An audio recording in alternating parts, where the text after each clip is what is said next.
IFM Foreign News.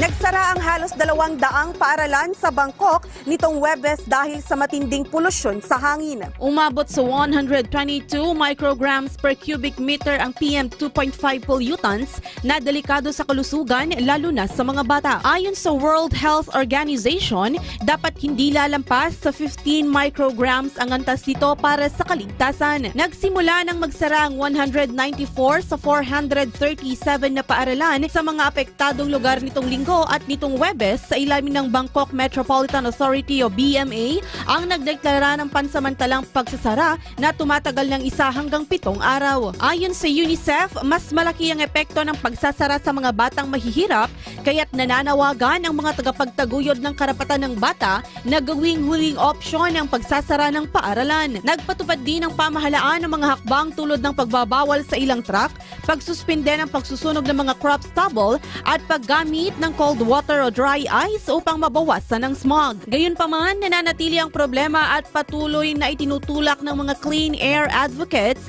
ang pagpasa ng mas komprehensibong batas ukol dito. Para sa IFM Foreign News, ako si Idol Show Bigagarin. Idol! IFM News.